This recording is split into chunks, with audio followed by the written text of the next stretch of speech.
Hello everyone, आज गेली होती माझ्या घरच्या गाईच्या गोठ्यात. तर मला दूध पाहिजे होतं, तर खालून दूध घेऊन आली लगेच. तर आम्ही वर राहतो आणि खाली आमच्या म्हशीचा गोठा आहे. तर मला चहाची आठवण आली होती, तर चला म्हटलं दूध घेऊन यावं. तर दूध घेऊन आली आणि त्यानंतर मग दूध गरम करायला ठेवलं. तर बघा, माझे कामं सर्व राहिलेले आहे आज, कारण मुलं गेलेले आहे स्कूलमध्ये. मुलं गेल्यानंतरची जी धावपळ असते ती तर सर्वांचीच असते, तर त्याचबरोबर माझीसुद्धा असते. तर सगळीकडे अस्तव्यस्त होतं, सगळीकडे पसारा पडलेला होता. आणि बघा, त्या दिवशी मी क्लिनिंगचा एक व्लॉग मला बनवायचा होता, पण मी तो अपलोड केलेला नाही आहे. तर कपाट मी पूर्ण क्लिनिंग केलेलं आहे. हॉलमध्ये सुद्धा सगळीकडे अस्तव्यस्तच पसाराच पडलेला होता. आता आली आहे बेडरूमकडे. तर बघा, बेडरूमसुद्धा क्लीन झालेली नाही आहे. तर हे सर्व आता मुलं गेल्यानंतरचे कामं आहेत. तर मुलं स्कूलमधून येईपर्यंत हे सर्व पूर्ण होऊन जातात. त्यानंतर मला कपडे पण खूप जास्त धुवायचे होते आज. तर कपडे साईडला ठेवून दिले काढून, आणि नंतर मग माझ्या कामाला मी सुरुवात केली. तर आज खूप दिवसानंतर छान ऊन पडलेलं होतं. तर बाहेर आल्यानंतर थोडीशी ऊन दाखवली तुम्हाला. तर आता कामाला सुरुवात करते आहे.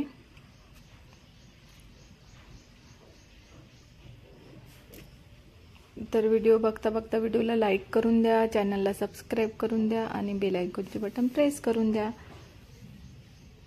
तर आता डेली रुटीनचेच कामं चालू आहे. सकाळी उठल्यापासून कामं असतात.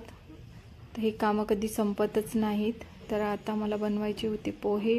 तर आता मी पहिले पोहे बनवून घेत आहे आणि थोडंसं दूध गरम करून ठेवलेलं आहे आणि एका साईडला चहासुद्धा बनवून घेतलेला आहे. तर मी रोज चहा घेत नाही, मला चहा नाही आवडत, कारण माझ्याकडे दूधच खूप जास्त राहते. तर चहा पिण्याची इच्छा माझी गेलेली आहे. तर मी आता रात्रीला नाईटला दूधच पिते. तर एक ग्लास दूध रोज घेते मी. त्यानंतर कढीपत्ता टाकून घेतला. मुलं गेल्यानंतर थोडासा नाश्ता केल्यानंतर मग कामाला लागते, कारण इतकी एनर्जी नाही राहत. त्यामुळे थोडंसं नाश्ता होऊन जातो आमचा. आणि पोळ्याचा चिवडाही बनवायचा होता मला, कारण रात्रीच्या खूप जास्त पोळ्या उरलेल्या होत्या. तर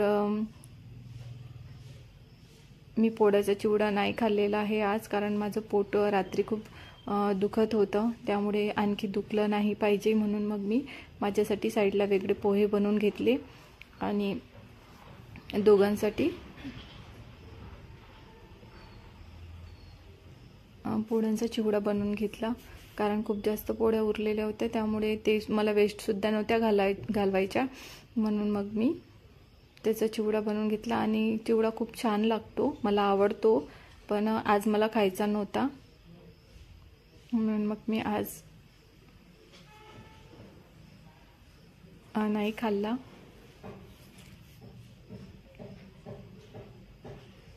तर आज मी स्पेशली मिक्सरमधून पोळ्या नाही काढलेल्या आहे, बारीक नाही केलेल्या आहे. तर बघा, आता मी दूध गरम करून घेतलेलं आहे.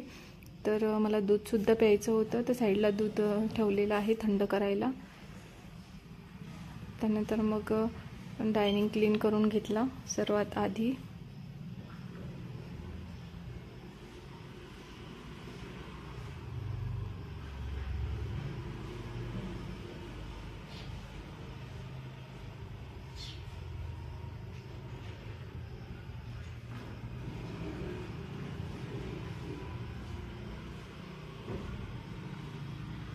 आणि भांडीसुद्धा आज खूप जास्त निघालेली होती आणि कपडेसुद्धा खूप जास्त होते माझे.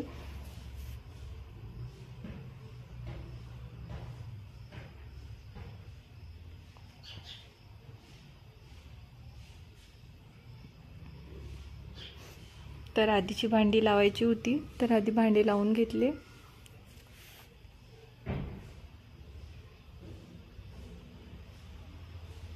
आणि क्लिनिंगचा व्लॉग मी तुमच्यासोबत नक्की शेअर करणार, कारण त्या दिवशी मी पूर्ण कपाट साफ केलेला आहे आणि ते पूर्ण डबेसुद्धा घासून घेतलेले आहे. बरेच दिवस झाले मी साफसफाई केलेली नव्हती, त्यामुळे पूर्णच जेवढे घर आहे तेवढं मी साफ करून घेतलेलं आहे. बेडरूम पण साफ केलेली आहे. त्यानंतर मग नाश्ता वगैरे झाल्यानंतर मग मी भांडी घासायला घेतली. आणि आजसुद्धा मी पोर्चमध्येच भांडी घासून घेतली, बेसिनमध्ये नाही घासली, कारण आमच्याकडे नळ 2-3 दिवसातून एकदाच येतात, त्यामुळे थोडं पाणी कमी वापरावं लागतं. आणि बाहेर विहिरीचं पाणी आहे, त्यामुळे बाहेर भरपूर पाणी राहतं, तर बाहेरच मग आज मी भांडी घासून घेतली.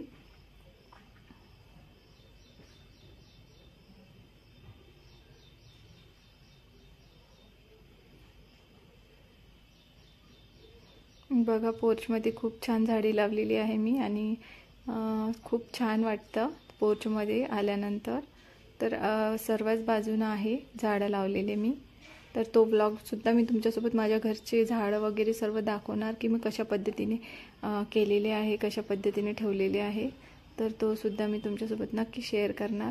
तर आजचा ब्लॉग कसा वाटला ते कमेंट्स करून नक्की सांगा. व्हिडिओला लाईक करून द्या व्हिडिओ बघता बघता, आणि चॅनलला सबस्क्राईब करून द्या. तर भांडी खूप जास्त होती आज, आणि टाईमसुद्धा खूप लागला मला. तर बाकीचे कामं बाकी होते, काही झालेले होते, तर कपडे भिजत घालायला ठेवले होते. तर लगेच भांडे झाल्यानंतर आंघोळ आणि कपडे एवढंच बाकी होतं माझं.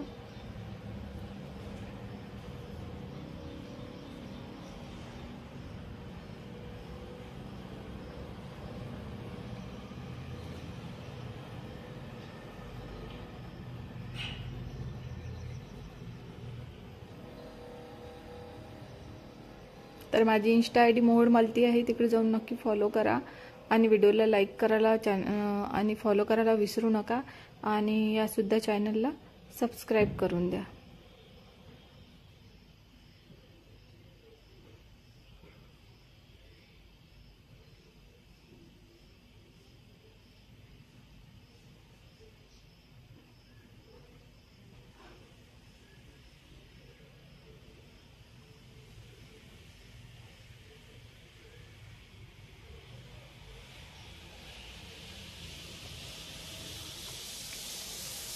तर दिवस सकाळपासून तर संध्याकाळपर्यंत कामं संपतच नाही, कामं चालूच असतात. आणि घर मोठं असल्यामुळे खूप जास्त कामं निघतात, आणि छोटं असलं तर कामं कमी निघतात. ही गोष्ट 100% खरीच आहे, कारण खूप कामं निघतात, या रूममधून त्या रूममध्ये, त्या रूममधून या रूममध्ये. तर मुलं जेव्हा स्कूलमध्ये जातात तेव्हा घर क्लीन राहतं, पण मुलं आल्यानंतर तर खूप भयंकर होऊन जातं, कारण ते दिवसभर त्यांचं सुरू राहते, आणि काही ना काही वस्तू काढतच राहतात. त्यामुळे काम हे खूप जास्त वाढते, आणि माझं तर एक्स्ट्रा कामं खूप असतात. झाडाला पाणी देणे, झाडं लावणे, हे क्लिनिंग करणे, ते क्लिनिंग करणे, आणि घरात काही ना काही करत राहणे, असे माझे काही ना काही उद्योग चालूच असतात. त्यामुळे मला दिवसभर कामं पुरतात. त्यानंतर रील्स बनवणे, व्हिडिओ एडिट करणे, व्हिडिओ बनवणे, अशी खूप कामं राहतात. तरी पण आता मी इतक्यात व्हिडिओ बनवलेले नाही आहे. तर आता जवळपास भांडी घासणं झालेली होती माझी, थोडेसेच राहिलेले होते.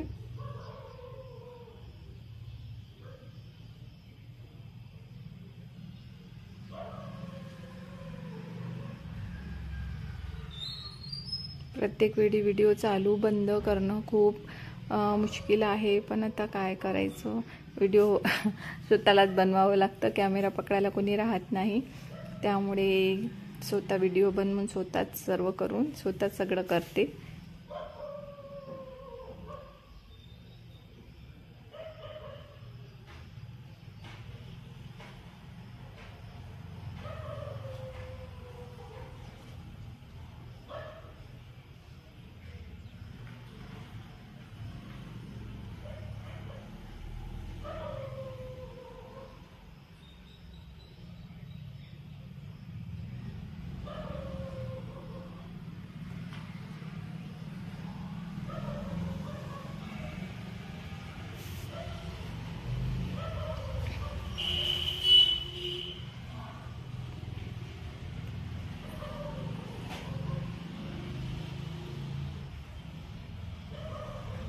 तर आज भांडी खूप जास्त असल्यामुळे व्हिडिओसुद्धा खूप मोठा झालेला आहे. तरीसुद्धा व्हिडिओ बघायला विसरू नका, आणि व्हिडिओ शेवटपर्यंत नक्की बघा, कारण यामध्ये ट्विस्ट आहे शेवटी.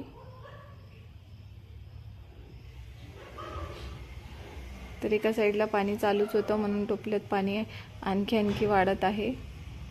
तर पाईप लावलेलाच होता, त्यामुळे मग मी लवकर कामं करून घेतले पोर्चमधले. त्यानंतर झाडाला पाणीसुद्धा द्यायचं होतं, कारण आता 2 दिवस झाले ऊन तापत आहे, त्यामुळे मला झाडाला पाणीसुद्धा द्यायचं होतं.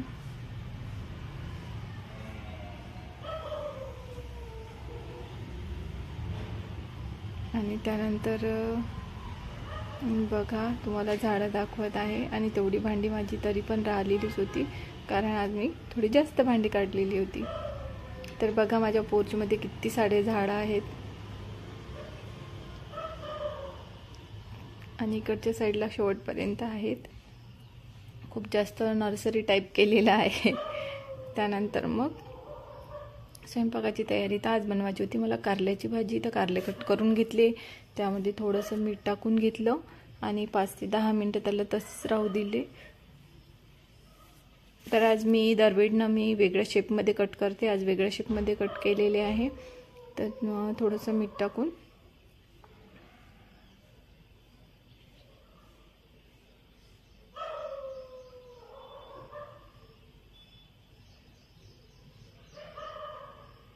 साईडला ठेवून दिले.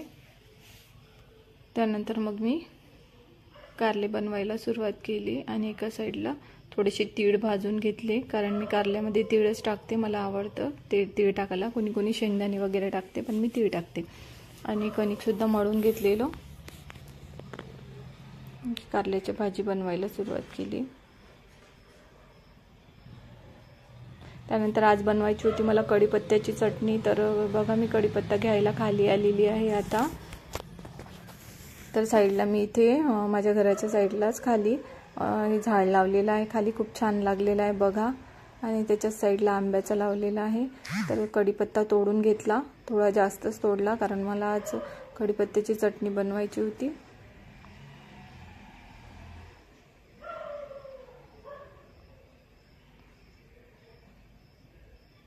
तर कढीपत्ता घेऊन मग वर आली.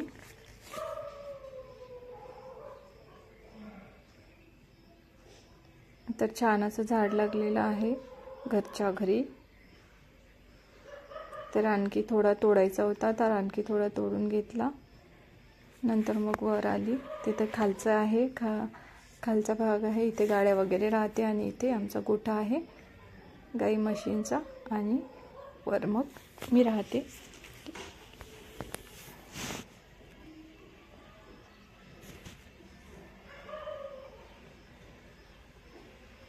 तर कढीपत्ता घेऊन आली. नंतर मग मी थोडेसे तांदूळ सुकायला टाकले, म्हणजे मला गाळून घ्यायचे होते. आणि थोड्याशा कुरड्या होत्या गव्हाचे धापोडे, तर ते सुद्धा सुकायला टाकले होते, कारण ऊन पडली होती म्हणून. बघा आता बनवत आहे कढीपत्त्याची चटणी. तर छान कढीपत्ता मी धुवून घेतला आणि सुकायला ठेवला थोडासा, त्याचं पाणी काढून घेण्यासाठी. नंतर कढीपत्ता पुसून घेतला आणि कढीपत्ता टाकण्यासाठी शेंगदाणे, तीळ आणि थोडे भाजून घेतले, थोडंसं जिरं टाकलं त्याच्यामध्ये. त्यानंतर कढीपत्ता थोडा भाजून घेतला. तवा गरमच होता पोळ्यांचा, तर त्याच्यावर मग मी कढीपत्ता भाजून घेतला आणि हे सर्व मिक्सरमधून काढून बघा माझी कढीपत्त्याची चटणी रेडी झालेली आहे. आणि खायला खूप टेस्टी लागते आणि आपल्या सेहतसाठी पण खूप चांगली आहे. तर तुम्ही नक्की ट्राय करून बघा. त्यानंतर आज मी खूप बेडशीट्स काढलेल्या होत्या,